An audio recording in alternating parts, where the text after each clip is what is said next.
Magandang umaga po. Ngayon po ay Thursday. Ah, ang daming mga nag-chat-chat sa akin kay Sir Bong tungkol dun sa statement ng Bangko Sentral ng Pilipinas, yung post nila, napakadami, no? Actually, halos araw-araw may mga bagong post yung Bangko Sentral. At tinatanong ko sa mga guro, legit ba yan? Mukhang legit naman, ano? Pero yung parang nabasa ko, tinatanong ng mga teacher kung yun daw 6 months na sinasabi. Parang 6 months holiday o 6 months na pwede kang hindi magbayad, ano? Parang ganun, yung pagkakaunawa ko. At yung parang binabanggit din yung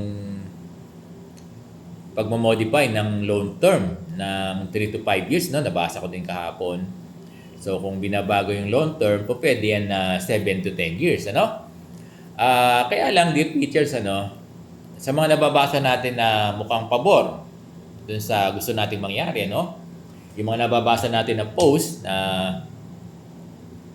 tingin ko na yung inaasam ng mga guro, particular sa mga guro, yung wini-wish, in-expect ng mga guro for long-term extension, kasama dito yung moratorium, no? Yung moratorium. Parang ito na yung sinasabi ng BSP. Tama ba ako? Kaya maraming guro ang nare-relieve pag nababasa nila yung post ng Bangko Sentral. Kaya ang tanong nila, Sir Bong, pwede na po bang mag-apply ng moratorium at 3 buwan? Sabihin, i-apply na po ba ng mga bangko, ng mga PLI, yung mga inutangan natin? Sir Bong, pwede na po bang magkaroon ng pwede na ba kami mag-loan ng 7 years to 10 years? Ang sagot ay hindi pa. Although may nababasa tayo ng mga statement post ng BSP na favorable seemingly doon sa clamor ng guro. 'Di ba? Sa nire-request ng guro, sa hinaing ng guro, sa inaapila ng mga guro. Kaya lang, palaging magbabase ang mga PLI sa black and white na direktiba ng Bangko Sentral. Hindi po pwedeng hindi po pwedeng puro post lang sa social media.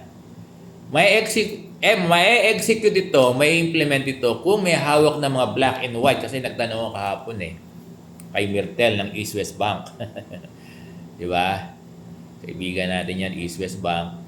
Tinanong ko, Myrtle, meron na ba kayong Sabi niya,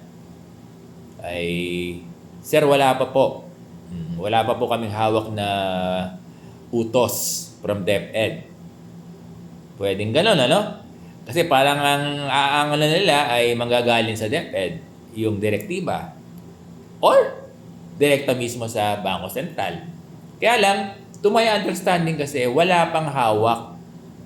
Wala pang hawak na direktiba yung private lending institution. Kaya hindi nila pwedeng i-execute, i-implement yung mga nababasa natin sa social media. Ngayon, totoo ba ito, Sir Bong? Nag-post ang BSP. Kung legit yan, may katotohanan yan. Kaya lang, may implement lang yan, may execute lang yan. Kasi iba nagpupunta na sa bangko, hindi ba? Nagpupunta na kayo, di ba? Nagtatanong kayo Kaya lang nang sabi ng bangko? Wala pa. Totoo yun, kasi nga, wala pa silang hawak ng mga black and white na directive. Yun ang aantayin.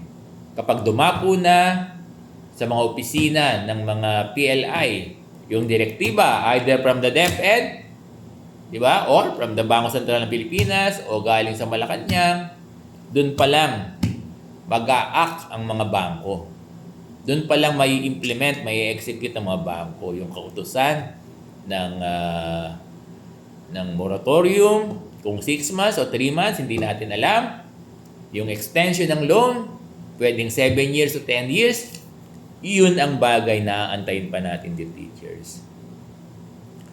So kung hanggat wala, paulit-ulit Sir Bong, hanggat wala pa mga black and white na direktiba at yung mga direktiba ay seemingly nababasa lang natin sa mga post sa social media ng BSP sa website, hanggat hindi ito nagiging isang issuance na official na dadapo sa opisina ng mga bangko, di ba? Hindi pa pwedeng implement at hindi pa pwedeng execute. Kaya, ang bottom line, ang ano natin yan, ang nangyayari niyan, maghihintay pa rin tayo. Ganon, dear teachers. Maghihintay pa rin. Kung kailan, hindi natin alam. Hindi natin ma-predict. Mahirap mag-predict. Actually, sa nababasa natin, ay, Sir Bong, ito na po yun, ano? Pwede. Kasi yun yung, di ba? Yun yung sinasabi ng statement nila, ng post nila, eh. Kaya lang, kung kailan may implement, unpredictable by now. Wala makapagsabi, no? Wala makapagsabi. Ako, nagtanong ako nag-random ako kahapon, nung kilala nating PLI, wala pa raw silang natatanggap. Nag-aantay pa rin sila. Oh. Tinatanong ko sila kung may advance info, wala pa rin daw. Basta sila daw ay waiting. Kapag mayroon nang dumapo sa kanila na directive, i-implementan nila. Ganon. Oh, wait naman yung mga PLI. Diba? So teachers yun mag-aabang lang tayo, mag-aantay lang tayo kung kailan yung direktiba at hindi natin alam. Pwede kasing direktiba ng DepEd para sa mga PLI na nagpapautang sa atin. Pwede ang directive ay sa Bangko Sentral. Pwede ang directive ay sa Malacanang, direct from our President Bongbong Marcos. So kung walang mga issuances, mga direktiba, memorandum, whatsoever, order, 'di ba? Para ma-execute yung mga nababasa natin. Kung wala pa niyan, hindi pa tayo pwedeng mag-loan. Wala pa ring 3 months moratorium. I mean, hindi pa tayo pwedeng mag-loan ng 7 years to 10 years loan. Yun ang sinasabi ni Sir Bong. Na sana nauunawaan ng ating mga guro. So, abang-abang lang, antay-antay lang. So, magandang umaga po sa inyong lahat.